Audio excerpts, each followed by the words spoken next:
नेतागिरी नहीं करनी आती, हमको राजनीति भी नहीं करनी आती हम लोगों को। हम इस देश के लोगों को पूरे व्यवस्था परिवर्तन के लिए तैयार करना चाहते हैं।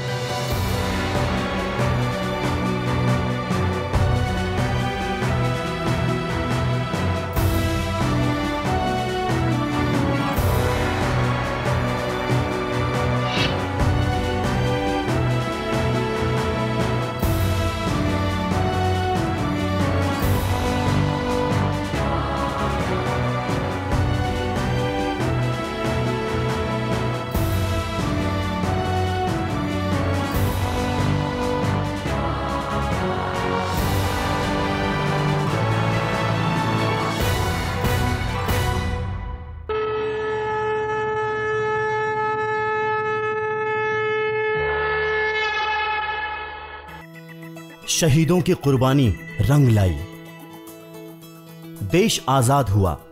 अंग्रेजों की गुलामी से आजादी तो मिली, मगर आजादी के 60-65 साल बाद भी भ्रष्टाचार, महंगाई और लूट की राजनीतिक आबोहवा में आम आदमी का दम घुटने लगा। वजह साफ थी, आम आदमी के जिन नुमाइंदों को देश की कमान सौंपी गई, वो इसे अपनी मिल्कियत समझ बैठे। वो मालिक बन गए और आम आदमी गुलाम बनकर रह गया। उसका गुमान चकनाचूर हो गया कि ये मुल्क उसका भी है। बाबा साहब भीमराव अंबेडकर ने देशवासियों को संविधान दिया और वी द पीपल का मंत्र भी। लेकिन जब आम आदमी इसी मंत्र के साथ अपनी निर्वाचित सरकार के पास पहुंचा और कहा कि हमें सुनो, देश से भ्रष्टाचार को खत्म करो, महंगाई, बेरोजगारी और गरीबी की बेड़ियों से हमें आजाद करो, तो उससे पूछा गया कि हु द पीपल, आखिर तुम हो कौन? लेकिन पिछले 2 साल में हिंदुस्तान की आबो हवा बदली, सोच बदली, नजरिया बदला। लोग सड़कों पर तिरंगा लेकर निकल पड़े। देश के प्रधानमंत्री ने जनता से वादा किया और वादा खिलाफी की, हम सब ने देखा। विपक्ष ने जनता से वादा किया और ड्रामा किया पार्लियामेंट के अंदर, ये भी हमने देखा। तो पक्ष और विपक्ष दोनों ने देश की जनता को धोखा दिया।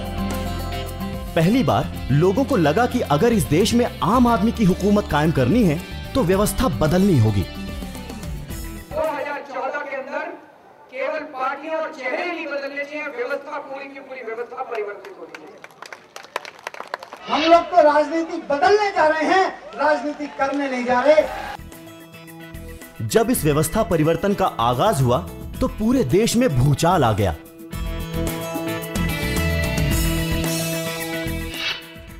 रॉबर्ट वधेरा जी ने 2007 से 2010 के बीच में 3 सालों के अंदर केवल 50 लाख रुपए से 300 करोड़ रुपए की प्रॉपर्टी खरीदी है। उनको डीएलएफ ने 65 करोड़ रुपए का अनसिक्योर्ड इंटरेस्ट फ्री लोन दिया। लीडरों को और उनके परिवारों को आप अटैक करते जाएंगे तो केजरीवाल जी को ये याद रखना कि शीशे के घरों में जो रहते हैं तो उनकी क्या हालात होंगी। मेरे पास भी बहुत सारे कागज हैं। यही वो सारी शक्तियां हैं जिनके सारे आरोप निर्गल, बेबुनियाद। गडकरी साहब किसके इंटरेस्ट्स को रिप्रेजेंट करते हैं? गडकरी साहब का बहुत बड़ा बिजनेस एम्पायर है। उनके जो बिजनेस इंटरेस्ट्स हैं, उनके जो व्यावसायिक इंटरेस्ट्स हैं, क्या वो महाराष्ट्र के, विदर्भा के किसानों के इंटरेस्ट से क्लैश कर रहे हैं? उनकी रणनीति, उनके वक्तव्यों से यह स्पष्ट थी कि जो प्रमुख राजनीतिक दल इस देश के हैं, उनके बीच में एक नैतिक बराबरी ले आओ, उन सब के ऊपर उंगली या प्रश्न चिन्ह लगा दो। किस पर पड़ेगा Kejri bomb? Kejriwal big announcement. Ambani ji क्या रेट क्यों नहीं हुई? मुकेश अंबानी जी क्या रेट क्यों नहीं हुई? अनिल अंबानी जी क्या रेट क्यों नहीं हुई? नरेश गोयल जी क्या रेट क्यों नहीं हुई? यशोधन वर्धन बिड़ला जी क्या रेट क्यों नहीं हुई? बर्मन जी क्या रेट क्यों नहीं हुई? एक मन में प्रश्न उठता है कि भाई 700 में से 100-125 लोगों क्या रेट क्यों हुई, बाकियों क्या रेट क्यों नहीं हुई?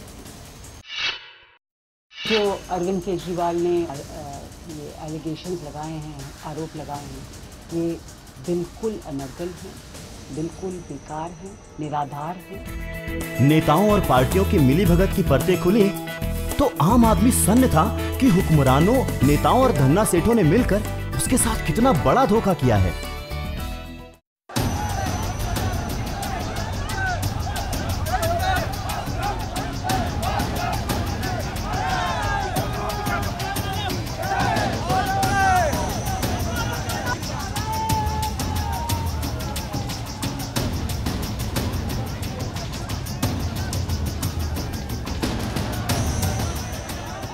पिछले 1.5 साल में इस देश में यह परिवर्तन हुआ कि कुछ देशभक्ति के मंत्र यहां हमने आकर बांचे तो हैं। हम देशद्रोह के विषधर के फन पर चढ़कर नाचे तो हैं। भ्रष्टाचार के अंधड़ को आगे बढ़ ललकारा तो है। धीमा ही सही तमाचा पर इसके मुंह पर मारा तो है। साफ हो चुका था कि हमाम में सभी नंगे हैं, लेकिन इनसे छुटकारा कैसे मिलेगा? कैसे हमें सही मायने में आजादी मिलेगी? आखिर कैसे आएगा परिवर्तन? परिवर्तन तो आम आदमी ही लाएगा ना। व्यवस्था बदलनी है तो संसद में अपनी आवाज पहुंचानी होगी। अब सड़क से आगे चलकर संसद के अंदर अब आंदोलन होगा।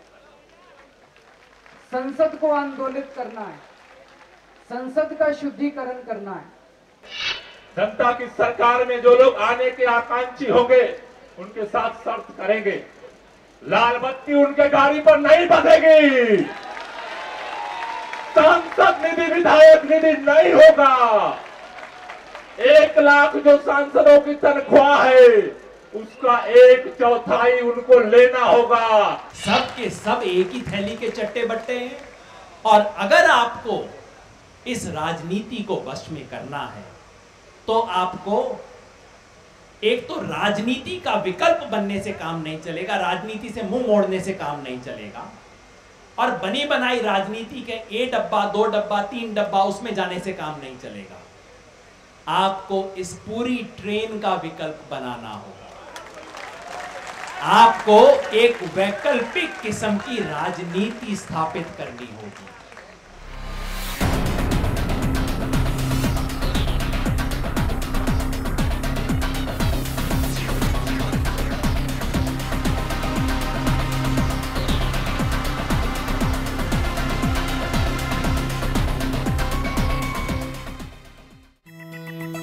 देश में भ्रष्टाचार का अंधेरा खत्म करना पड़ेगा और ईमानदारी की रोशनी फैलानी होगी।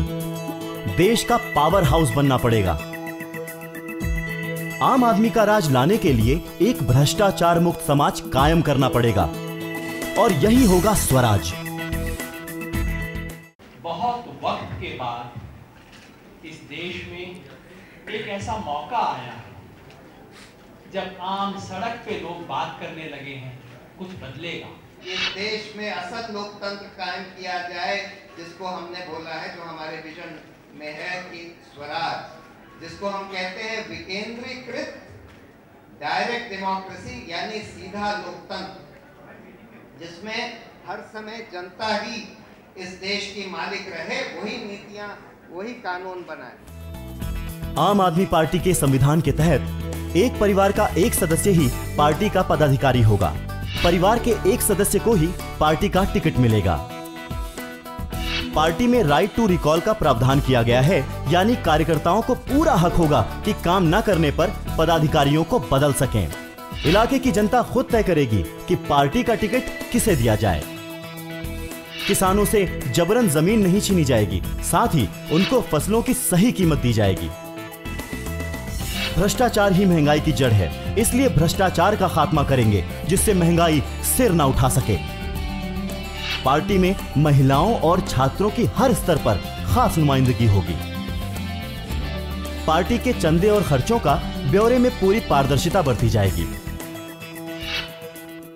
सरकार ने भले ही एक पुख्ता जन लोकपाल बिल खारिज कर दिया हो, लेकिन आम आदमी पार्टी ने तय किया है कि भ्रष्टाचार से निपटने के लिए पार्टी के अंदर ही लोकपाल की व्यवस्था होगी। अगर आपको लगता है कि बीजेपी इस देश को भविष्य दे सकती है तो बीजेपी को जाके वोट दे देना। अगर आपको लगता है कांग्रेस इस देश को भविष्य दे सकती है तो कांग्रेस को दे देना, या मुलायम सिंह को, मायावती को, जयललिता को जाके वोट दे देना, जो आपको लगता है उसको दे देना। लेकिन अगर आपको ये लगता है कि ये सारी पार्टियां मिली हुई हैं, सारी एक जैसी हैं, सारी लूट रही हैं देश को, और अगर आपको लगता है कि अब इस आंदोलन के अंदर, इस पार्टी के अंदर इस देश का भविष्य है, आपका भविष्य, आपके बच्चों का भविष्य है, तो आप अपने बच्चों के लिए बाहर निकलना, हमारे लिए मत निकलना। आम आदमी पार्टी उस आम आदमी का एजेंडा सामने रखेगी जिसके सरोकारों को 60 सालों तक हाशिए पर रखा गया। यह है पार्टी का विजन और यही नींव रखेगा स्वराज की। यह पार्टी नेताओं के भेष में घूम रहे राजनीतिक दलालों और भ्रष्टाचारियों की नहीं होगी, बल्कि यह आपकी पार्टी होगी।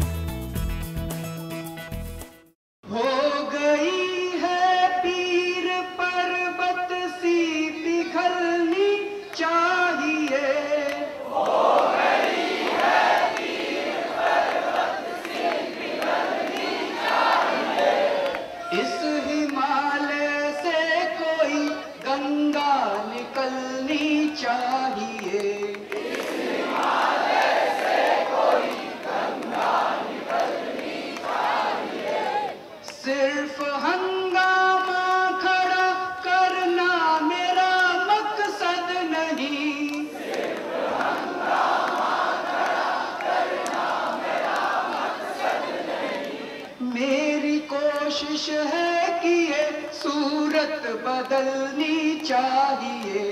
मेरी कोशिश है कि ये सूरत बदलनी चाहिए। मेरे सीने में नहीं तो तेरे सीने में सही। मेरे सीने में नहीं तो तेरे सीने में सही। हो कहीं भी आग लेकिन आग जलनी चाहिए। हो कहीं भी आग लेकिन आग जलनी चाहिए। आज ये दीवार पर्दों की तरह हिलने लगी।